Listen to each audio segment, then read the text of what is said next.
तस्स भगवतो अरहतो सम्मा सम्बुद्धस्स।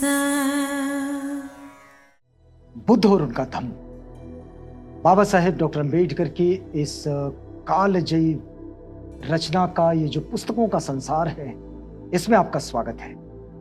और इसी पुस्तकों के रचना संसार से जो बड़ा महत्वपूर्ण रचना हमने आपके लिए चुनी है, वो है रचना बाबा साहेब डॉक्टर अम्बेडकर द्वारा मूल रूप से अंग्रेजी में रचित बुद्धा एंड हिज धम्मा।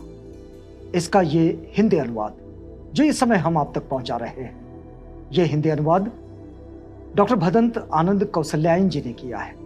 तो आइए आगे बढ़ने से पहले आपको ये बता देते हैं कि पिछली कड़ी में हमने जहां इसे छोड़ा था वो था बुद्ध और वैदिक ऋषि। तो वैदिक ऋषियों का जो दर्शन था, जो मान्यताएं थी, जो समझ थी, उसे बुद्ध ने कैसे नकारे, उनकी अवहेलना की और उन्हें वो क्यों नहीं पटा, क्यों उन्हें लगा कि इसमें कोई तथ्य नहीं है, उन्होंने उनको बेकार तक कह दिया।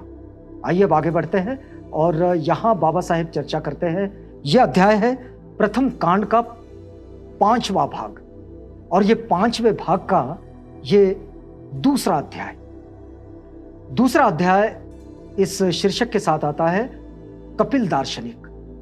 कपिल का नाम आपने सुना होगा। कपिल मुनि उस समय सांख्य दर्शन के बड़े ही प्रसिद्ध तत्ववेत्ता के रूप में परिचित हुआ करते थे और उनके दर्शन को लोग सीखते समझते थे, उसको जानने की कोशिश करते थे। कहीं ये भी कहा गया है बौद्ध साहित्य में कि सिद्धार्थ गौतम पर सांख्य दर्शन का बड़ा प्रभाव रहा। यहाँ भी बाबा साहेब ने इसी ग्रंथ में इस बात की चर्चा की है कि जब परिव्राजक सिद्धार्थ घर से बेघर होकर अपने नए तपस्या के लिए निकले, नई खोज के लिए निकले, नए प्रकाश की तलाश में निकले, तो तब यही स्थिति थी कि उन पर सांख्य दर्शन का बड़ा प्रभाव था। तो आइए जरा समझ लेते हैं कि कपिल दार्शनिक क्या कहते हैं। बाबा साहेब ने यह अध्याय विशेष रूप से बुद्धा एंड हिज धम्मा इस ग्रंथ में जोड़ा हुआ है। तो आइए जरा आगे बढ़ते हैं। बाबा साहेब लिखते हैं कि प्राचीन भारतीय दार्शनिकों में कपिल सर्वाधिक प्रधान है। कपिल का नाम बड़ा ही सम्मानपूर्वक लिया जाता है और वे प्रधान है। उसका दृष्टिकोण अनुपम था। वह एक अकेला दार्शनिक नहीं था, वह अपने में मानो एक दार्शनिक वर्ग ही था। बाबा साहेब लिखते हैं कि कपिल कोई एक अकेले दार्शनिक नहीं थे, बल्कि उनके अंदर दार्शनिकों का एक बड़ा वर्ग, एक समुच्चय उनके अंदर था।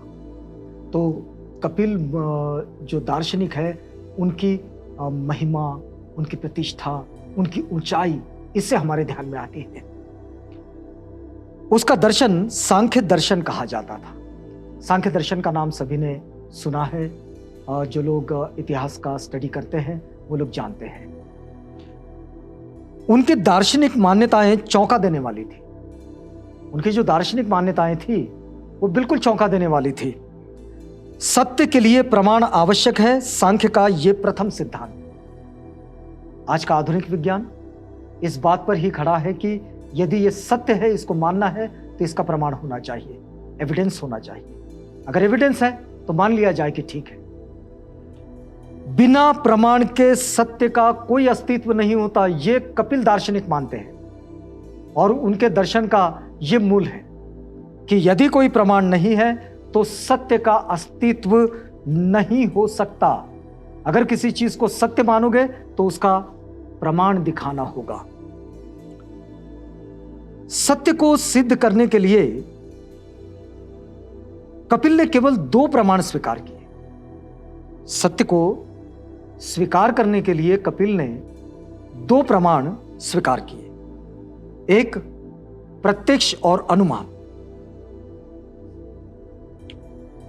प्रत्यक्ष से मतलब है कि इंद्रियों के माध्यम से, हमारे पास जो इंद्रिय हैं जिनसे हम देखते हैं, प्रत्यक्ष से मतलब है कि इंद्रियों के माध्यम से विद्यमान वस्तु की चित्त को जानकारी मिले, चाहे स्पर्श से मिले, चाहे उसकी गंध से मिले, चाहे उसके शब्द से मिले, वो सुनाई दे या तो फिर वो आंखों से दिखाई दे। तो हमारे पास जितने इंद्रिय हैं, इन इंद्रियों पे उसकी जो वस्तु की चित्त को जानकारी मिलनी चाहिए कि हाँ ये वस्तु है। प्रत्यक्ष से मतलब ये है। और अनुमान 3 प्रकार का है। उन्होंने जो अनुमान कहा कि भाई अनुमान कैसे लगाया जाए, हर चीज को देखा तो नहीं जा सकता। जैसे कि हवा, उसको देखा तो नहीं जाएगा, लेकिन क्या उसको महसूस नहीं किया जाएगा?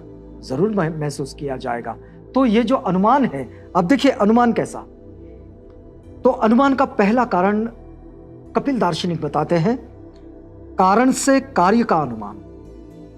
अगर कारण है तो उससे कार्य का अनुमान लगाया जा सकता है। जैसे कि बादलों के अस्तित्व से वर्षा का अनुमान लगाया जा सकता है। भाई अगर बादलों को देखा जा रहा है, बादल घिर कर आए हुए हैं, ऐसा लग रहा है कि बादल अब बरसने ही वाले हैं, तो यह कहा जाएगा कि हां वर्षा होगी, यह अनुमान। दूसरी बात, कार्य से कारण का अनुमान, यानी कि यदि नीचे नदी में बाढ़ दिखाई दे, यहां कोई बारिश नहीं हुई इस क्षेत्र में, लेकिन इस क्षेत्र की नदी में अचानक पानी का स्तर जो है वो अचानक बढ़ गया, तो उसके लिए चिंता करने की जरूरत नहीं। यह अनुमान लगाया जाए कि ऊपर पहाड़ों से जहां नदी बहकर आ रही है, वहां ऊपर पानी बरसा है और इसलिए वो पानी बहते बहते नदी से आया और नदी का जलस्तर बढ़ गया। यह अनुमान, यानी कि कार्य से कारण का और कारण से कार्य का अनुमान। तीसरी बात, सामान्य तो दृष्ट अनुमान, जैसे कि हम आदमी के एक स्थान से दूसरे स्थान पर जाने से यह समझते हैं कि वह स्थान परिवर्तन करता है। सामान्य रूप से यह अनुमान लगाया जा सकता है कि भाई पक्षी यहां से उड़कर वहां जाते हैं और फिर वहीं जाकर अगर उनको ठीक जगह लगे तो वहां रहने लग जाते हैं, रुक जाते हैं। तो पक्षी स्थान परिवर्तन करते हैं, मनुष्य भी ऐसा करते हैं। तो यह अनुमान लगाया जा सकता है क्योंकि यह हमारे सामने आता है। उसी प्रकार हम तारों को भी भिन्न भिन्न जगहों पर देखकर यह अनुमान लगाते हैं कि वे भी स्थान परिवर्तित होते हैं। उसका अगला सिद्धांत सृष्टि की उत्पत्ति के संबंध में था। कपिल दार्शनिक का जो अगला सिद्धांत था, पहला सिद्धांत क्या हुआ? पहला सिद्धांत था सांख्य दर्शन का कि बिना सत्य के किसी भी, बिना प्रमाण के किसी भी चीज को सत्य ना माने। दूसरी बात, सृष्टि की उत्पत्ति का सिद्धांत, सृष्टि की उत्पत्ति और उसका कारण। तो कपिल को किसी सृष्टिकर्ता का अस्तित्व स्वीकार्य नहीं था।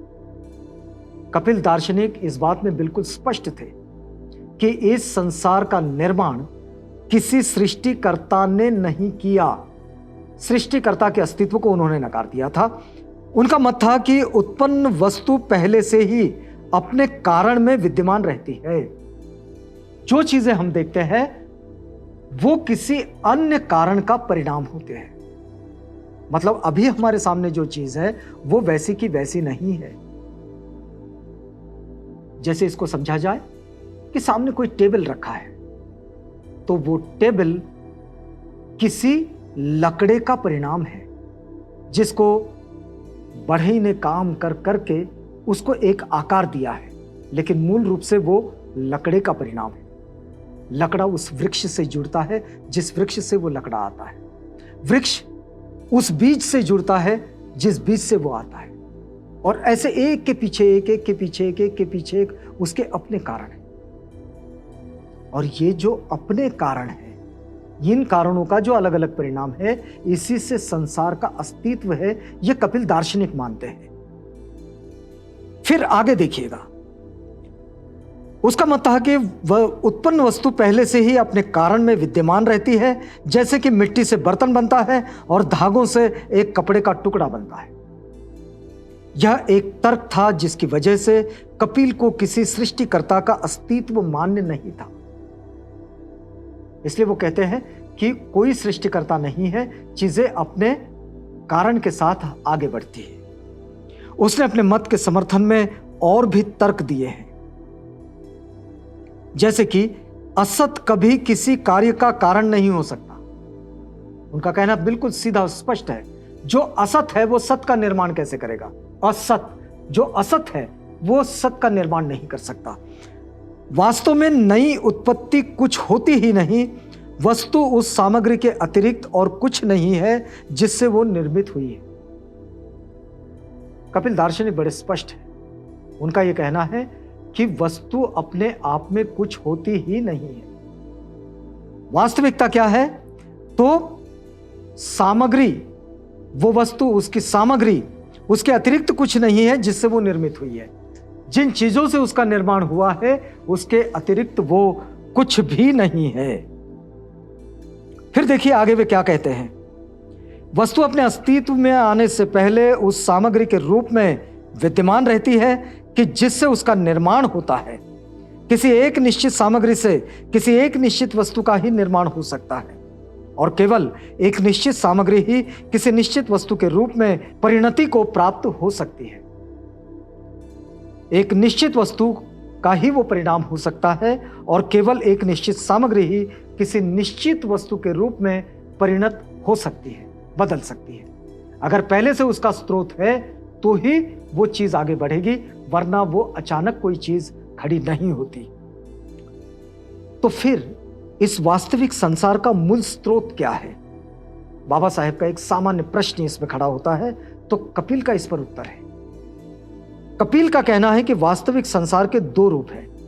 एक व्यक्त, जिसे हम विकसित रूप कहते हैं, जो हम सबके सामने दिखता है, और एक अव्यक्त रूप, जो अविकसित होता है, जो हमारे सामने नहीं होता लेकिन उसके पीछे खोजने पर पता चलता है। तो जो विकसित है, जो हमारे सामने है, वो एक रूप, और जो एक दूसरा जो उसके बिल्कुल पीछे है। तो व्यक्त वस्तु अव्यक्त वस्तुओं का स्रोत नहीं हो सकती। जो व्यक्त है वो अव्यक्त का स्वरूप नहीं हो सकती, उसका स्रोत नहीं हो सकती। इसका दूसरा मतलब ये होगा कि जो व्यक्त है वो अव्यक्त का स्रोत नहीं हो सकती। व्यक्त वस्तुएं ससीम होती है और यह सृष्टि के मूल स्रोत से बेमेल है। तमाम व्यक्त वस्तुएं परस्पर समान होती है, इसलिए कोई भी एक व्यक्त वस्तु किसी दूसरी व्यक्त वस्तु का स्रोत नहीं मानी जा सकती। और फिर क्योंकि वे स्वयं किसी एक ही मूल स्रोत से उत्पन्न होती है, इसलिए वे स्वयं वह मूल स्रोत नहीं हो सकती। कपिल दार्शनिक का ये जो दर्शन का सिद्धांत है, ये उस वक्त बड़ा ही प्रसिद्ध हुआ करता था। कपिल का एक दूसरा तर्क इसमें था कि एक कार्य को अपने कारण से भिन्न होना ही चाहिए, यद्यपि उस कार्य में कारण निहित रहता ही है। जब यह ऐसा है तो विश्व स्वयं ही अंतिम कारण नहीं हो सकता, इसे किसी अंतिम कारण का परिणाम होना चाहिए।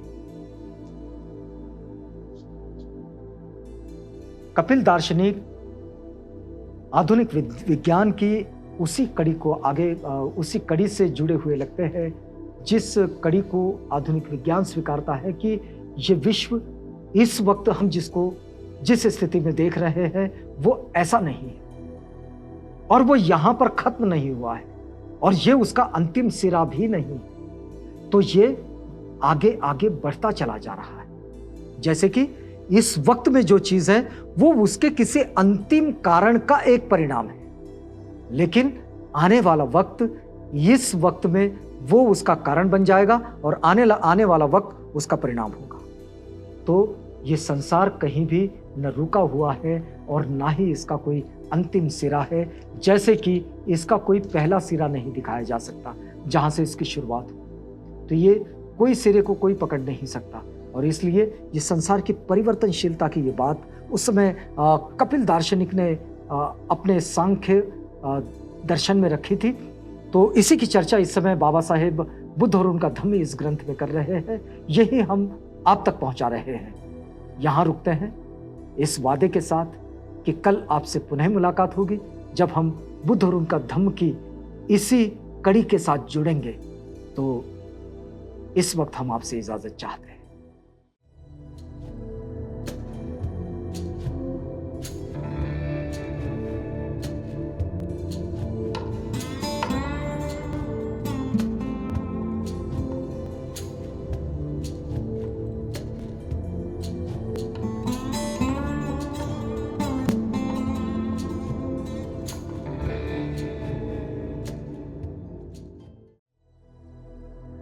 बुद्ध और उनका धम्म